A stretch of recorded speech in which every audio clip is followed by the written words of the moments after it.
বেঞ্জিনের আবিষ্কারক, ডায়নামোর উদ্ভাবক এবং চিরায়ত ক্ষেত্রের তত্ত্বের প্রধান স্থপতি মাইকেল ফ্যারাডে 1791 খ্রিস্টাব্দের 22শে সেপ্টেম্বর ইংল্যান্ডের সারে অঞ্চলের নিউ ইংটনে জন্মগ্রহণ করেন। বাবার নাম জেমস ফ্যারাডে। মাইকেল ফ্যারাডে ছিলেন একজন দক্ষ কামারের সন্তান। যৎসামান্য অক্ষর পরিচয়ের মাধ্যমে মোটামুটি লিখতে পড়তে পারা এবং অল্প গণিতের জ্ঞান, এই ছিল তাঁর বাল্যকালের শিক্ষা।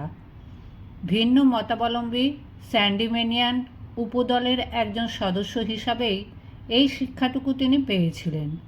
এই ভিন্ন মতাবলম্বী উপদলীয় অবস্থিতি বিজ্ঞানের প্রতি তাঁর মনোবৃত্তিতে চিরস্থায়ী গভীর রেখাপাত করেছিল।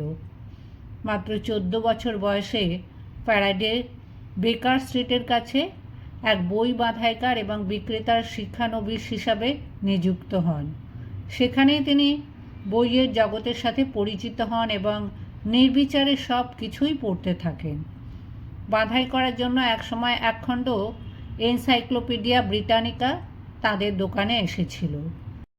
ঘটনাক্রমে এটা তার হস্তগত হয়।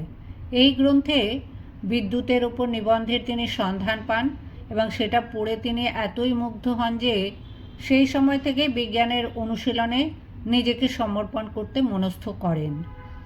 1812 সালে বৈজ্ঞানিক জগতে প্রবেশ করা খুব সহজসাধ্য ছিল না, কিন্তু ভাগ্য যেন তাঁর দিকে ফিরে দাঁড়ালো। লন্ডনের স্যার হ্যামফ্রে ডেভি তখন তার খ্যাতির শীর্ষে। রয়্যাল ইনস্টিটিউটের গবেষণাগারে তিনি সাময়িকভাবে অন্ধ হয়ে গিয়েছিলেন। তাদের দোকানের একজন ক্রেতার সহায়তায় সৌভাগ্যক্রমে তিনি ডেভির সহকারী নিযুক্ত হন, আর এভাবেই শুরু হয় তার বৈজ্ঞানিক বৃত্তি। অবশ্য ডেভির সহকারী নিযুক্ত হওয়ার পূর্বে তিনি নিজেও চেষ্টায় রসায়ন ও বিদ্যুৎ সম্বন্ধে পড়াশোনা করেছিলেন। 1810 সাল প্রাকৃতিক দর্শন সম্বন্ধে একটি সংক্ষিপ্ত কোর্সে তিনি অংশগ্রহণও করেছিলেন। একজন বিশ্লেষণকারী রসায়নবিদ হিসাবে তার বৈজ্ঞানিক শিক্ষানবিশি চলতে থাকে এবং রসায়নবিদ হিসাবেই 1825 খ্রিস্টাব্দে তিনি বেঞ্জিন আবিষ্কার করেন। এই একই বছরগুলিতে ক্লোরিন ও কার্বনের প্রথম যৌগগুলো তিনি আবিষ্কার করেন। বিদ্যুৎ অনেক আগেই আবিষ্কৃত হয়েছিল। মাইকেল ফ্যারাডে বিদ্যুৎকে গৃহস্থালির কাজে ও শিল্পের কাজে ব্যবহার করতে শেখান। এজন্য তার নাম প্রতিটি ঘরে ছড়িয়ে পড়ে।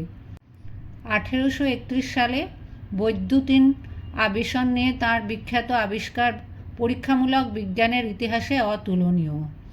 1841 সালে ফ্যারাডে এক সাময়িকীতে লেখেন, আমি কামারের দোকান ভালোবাসি, কামারের পেশার সাথে সংশ্লিষ্ট সব কিছুকেই ভালোবাসি।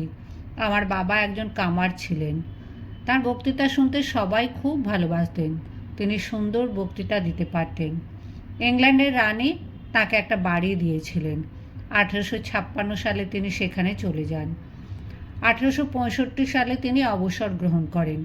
1867 সালের 25শে আগস্ট তার মৃত্যু হয়। 1833 সালে ফ্যারাডে বলেন, বিভিন্ন ধরনের যে বিদ্যুৎ তৈরি হয়েছে তা সবই এক। তিনি দৃষ্টি দিলেন বিদ্যুৎ রসায়ন ও বিদ্যুৎ রাসায়নিক বিয়োজনের দিকে। ফ্যারাডে নিজেই যার নামকরণ করেছেন তড়িৎ বিশ্লেষণ। তড়িৎ বিশ্লেষণ, তড়িৎ বিশ্লেষ্য, তড়িৎদ্বার, আয়ন ইত্যাদি শব্দ ফ্যারাডেই সৃষ্টি করেন। আজকের বিদ্যুৎ শিল্পীও ফ্যারাডের কাছে নানাভাবে ঋণী। তাকে এক কথায় বিজ্ঞান জগতে আধুনিক সভ্যতার জনক ভাবা হয়। 1867 খ্রিস্টাব্দের 25শে অগস্ট মাইকেল ফ্যারাডে 76 বছর বয়সে পরলোক গমন করেন।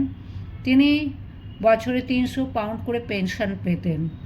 বিদ্যুৎ শিল্পের সাথে ফ্যারাডের নামটি চিরস্মরণীয় হয়ে থাকবে।